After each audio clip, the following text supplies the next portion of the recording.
Hey guys, it's Nate here today to talk with you about forward marching. Okay, this is the basic technique that you're going to use for at least half of what you're going to use to move yourself from dot to dot or place to place on the field this season. Okay, it's really important to get this all right because at every one of our competitions, right, maybe it won't look like this season, but at every one of our competitions, there's going to be a judge, and he's the visual individual judge. And his job is to basically pick groups of 5 on the field. Okay, so 1, 2, 3, 4, 5. And his job is just to find differences in the visual portion of the performance. So in this case, the marching. And some people might be marching with a long leg or a straight leg, and other people's might be bent, right? Or some people's upper body might be big and strong, and other people's might be concave and shallow. So we're trying to define all of this for you guys in the most efficient way for you to be able to do this and play your instrument and athletically move around the field, while simultaneously being able to look just like your neighbor, so that when the judge looks at the 5 of you, you go, oh, yes, all 5 of you are doing this the same. Beautiful. Okay? So we're going to walk through some different parts of this. But first, before we do any of that, I want to talk about this because this is very similar. I mean, let's face it, if you are able bodied, you've used your 2 legs to get from point A to point B before. And we have practiced this since an early age, right? So you have to be fighting the tendency to do what it is your body is naturally telling you to do. We march here at Bloomington High School with a long leg or a straight leg technique. And that's not normal, right? You don't, and I'll be having to stand up and back up a little bit. We don't normally walk to class with our backpacks on with like this. We don't walk around like that, okay? That's kind of weird. But it's the easiest way to clean from person to person, and it will provide stability because we can roll through the step and give ourselves the most surface area to stabilize ourselves when we're trying to play our instrument, whatever that instrument may be. Okay? So we're going to do that, and we're going to break it into 3 segments. Okay, I just held up 6 fingers. We're going to break it into 3 segments. Okay, the first one is the beginning, second one's the middle, third one's the end. Hopefully that will help you remember some of these key pieces of information. Okay, let's start at the beginning. Okay, so I'm standing. We've hopefully watched the posture video. I'm standing with my beautiful first position. Got my heels together and my toes apart in about an equilateral triangle. Okay, this could be anywhere from about 60 degrees to a 90-degree angle. Okay, something that gives you stability. Your weight is slightly forward on the platforms, and you've got your pointed attention. Your arms can be down on your side, whatever the command has been. Okay, and we're going to take our first step together. Okay, if I am standing here and I want to get to there, or I want to take a step, there are basically 2 ways that your body can do this. Okay, you can either reach for the step. Okay, so in scenario 1, which is the wrong way, in reaching, which is how we move 99% of the time. Okay, my leg lifts up. I'm going to do this in slow motion for you. My leg lifts up, my body weight, or the center of my body mass, stays back here. This leg moves, and then as I take this step, then my weight comes with it. So my weight comes from behind the heel.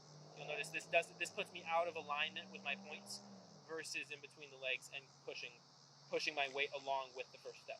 Okay, and this is really important to talk about because when we walk to school, I don't normally really push off and make sure that I'm really surging my weight through each one of my steps. I usually just hold my backpack and try to think about what my next class is going to be and if I did the homework or not, right? So in order to accurately push our weight into the first step, okay, we need to think about a few things, okay?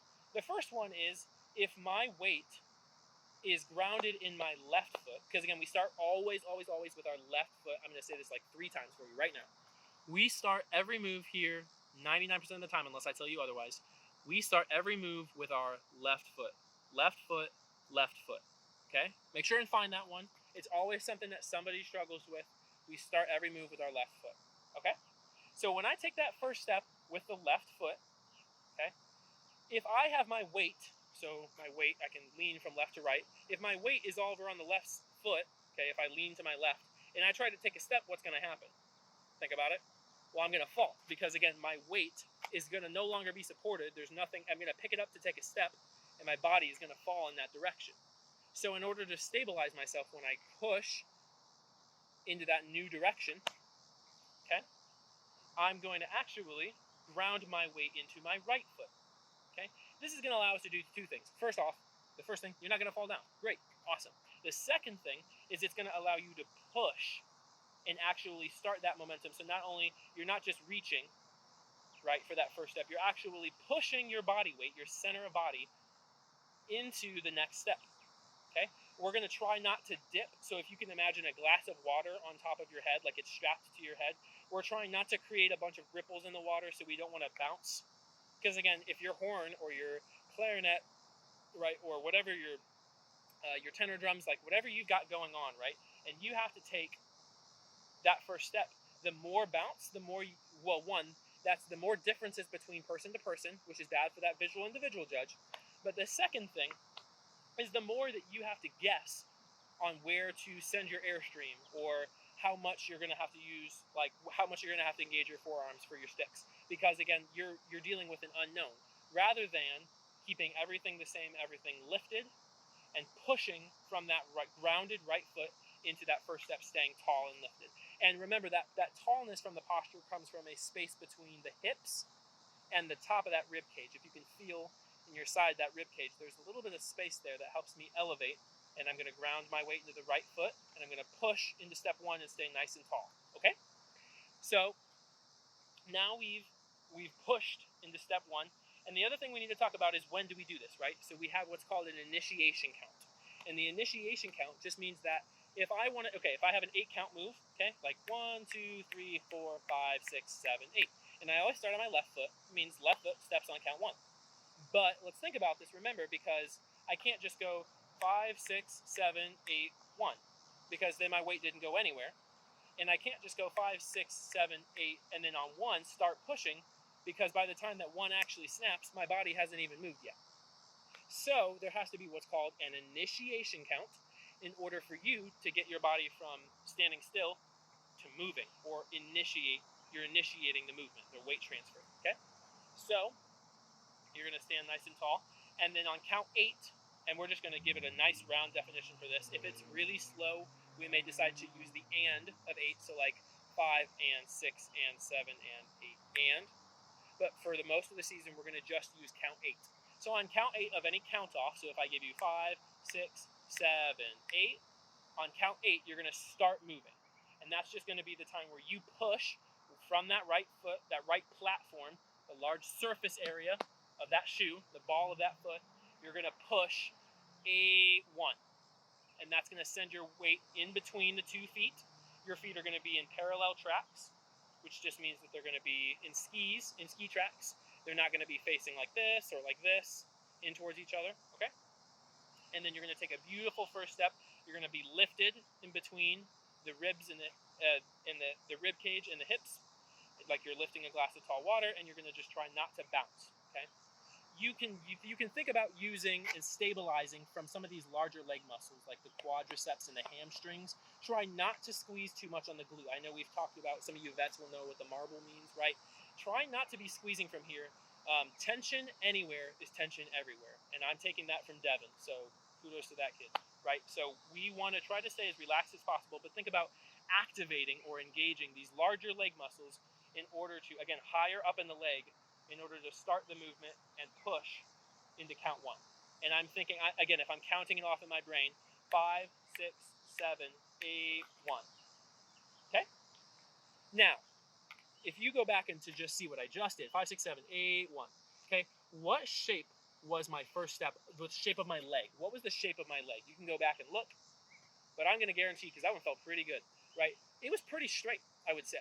Okay? And that's how all of our steps are going to look. So whenever I'm taking step 1, and then I get a transition through into step 2, and my weight's going to transfer with me, so it's always going to be in between my 2 legs, slightly forward, just slightly, because again, I'm going to be moving forward in this case, so it's going to be slightly forward. Talking about the forwards march. The weight's going to transfer, and it's going to be right in between again. Okay? What am I doing in order to get that straight leg? If I say the word straight, especially to a lot of students, it automatically equals tension. Because again, like we've talked about, it's not natural to walk with straight legs. We don't do it from class to class. I don't expect you to. That would be kind of weird, again. But we don't need to tense up. We don't need to add tension. We don't need to squeeze. Not our butt, not our knees, not here, not the calves, not the ankles, right? We're trying to relax the body, okay? And then after we relax, all we're going to do, I want you to do something. I want you to watch. I'm going to take one step, and I only want you to watch my heel, okay? So when my heel, I'm going to tell you right now, I'm going to show you what's about to happen, and then you're going to watch me do it, okay? When my heel comes off the ground, up off the ground, what happens to my leg shape? Does it stay straight or does it bend, okay? Just look, I'm going to kind of lift up so you can see my knee and where it breaks, okay? So hopefully you can understand that as my heel lifts up, the natural thing for my leg to do is bend. Now, can I lift up from my hip flexor and do this? You smart people out there, yes. That's not the point, right? And you don't walk like this. And again, cleaning that would be super difficult. Not like 99% of the time, when we naturally walk or when we naturally march, when the heel comes up, the leg breaks its shape, okay? And we are trying to go for long legs or straight legs, which means that the back heel, as it swings through, has to stay low. So again, I'm just going to start mid-step, and I'm going to take one step, and I just want you can watch this a couple of times. Watch how the back heel swings through, almost like a pendulum, right? Except for the only difference is instead of kicking it up, back like this, I'm keeping it as low to the ground as possible, moving again from the larger leg muscles from the hip up here, because again, you don't want to use the small muscles down there. You want to be able to relax the ankle. Kind of, instead of pointing it, you're flexing it as it comes through. Okay, so you're flex, flex, flex, flex, flex. And notice if you flex, your ankle stays lower to the ground, but if you point, your ankle goes higher. Okay, so we're taking a mid-stride. I'm going to take one step, and you're going to watch my weight's going to be just in between the legs, slightly forward because I'm marching forward. I'm going to be in slow motion, okay? And I'm going to keep this heel super duper low. Notice it keeps the leg straight. I'm going to transfer the weight. I'm going to land. And then obviously I'm still as tall. I'm still balancing the glass of water on top of my head. That's one small step inside of an 8-count phrase or inside of whatever we're going to do. You'll also notice, as I've been taking these steps, as I roll through each step, that I always move my feet in the same way, okay? So we have the 3 parts of the shoe, basically. We've got the heel. And when I say heel, I don't really mean the back part of the shoe like this. I mean the bottom part of your heel. So instead of this part right here, I'm talking this part, the actual bottom of your heel, okay? So we've got the heel. We've got the toes at the very top, okay, like the very dainty part up here. And then we've got the big meaty part right here, which is the platform, which is the majority of the foot that's on the ground. That's not including the bottom of that heel, okay?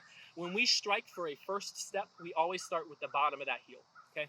So again, go and watch me you can go and watch the beginning part of this video where I did it a billion times. I didn't explain it.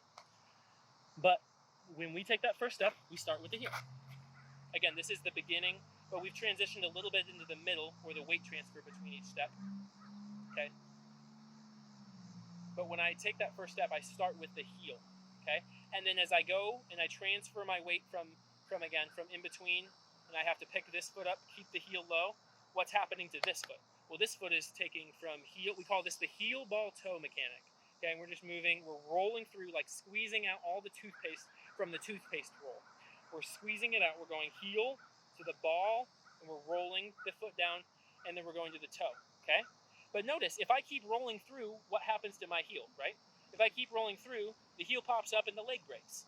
Again, that's the thing we're trying to avoid. So instead, what we need to do is roll heel, ball, toe, and then keep the heel low. Okay, heel, ball, toe. If I keep rolling, it would be bad. So I'm gonna then drive the back heel low and swing it through in order to keep the leg straight, and I'm gonna transfer the weight into my next step, okay? So let's do a quick review before we get into the end, okay? So the beginning of each move, we're standing nice and tall in the first position. We ground the weight in the right foot. We're thinking about the initiation count, 5, 6, 7, 8, 1. And when we take that first step, we start with the left foot, the left foot, the left foot. We use the heel. We send the weight so that it's slightly forward, but it's mostly just in between. We lift. It's mostly in between the legs. We lift from the hips in the rib cage. We find that extra space, and we're trying not to dip with our water. Our upper body carriage is nice and tall, again, just from what we did with our posture when we did the posture breakdown, okay? And we put our horns up in whatever our playing position was, right? We're using that nice, big, tall upper body posture. We've taken step 1, and nothing has to change, okay? Now we're going to transition to the middle. So the middle that we just talked about, the middle is talking about the weight transfer. The weight always stays between. We do the heel ball toe mechanic, so we roll through each step, but we have to drive down the back heel so that the back heel is always staying straight, and so that if someone were to take a snapshot of you in between a step, you would just look like this, right? Because your leg is moving from here into here. Okay. The last thing that we're going to talk about is what we refer to as the stab and close, or the place and close. The only thing that is radically different, there's a couple things, right? So I've been telling you from the time we take the first step. So we stand at our first position, we take step one, and all of a sudden now when we march, we are in parallel tracks. So my feet are, you can notice they are parallel to one another. They're not facing opposite, or like they're not facing in like this. They are parallel to one another. When I take, so I've taken step one with the left foot, 2, 3, 4, 5, 6, 7. When I take step 8, okay, my right foot is no longer going to stay parallel. It's going to turn back into what that equilateral triangle was in my first position, okay? It's going to turn to that angle, okay? And then it's going to stab or place on that count 8, okay?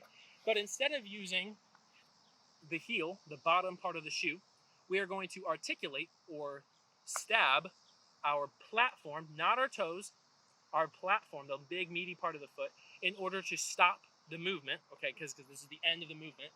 And then on count one of the next phrase, we're going to close and bring the left foot into the right. So let me show you what this is, and then I'll break it down, okay? Just show you first, okay?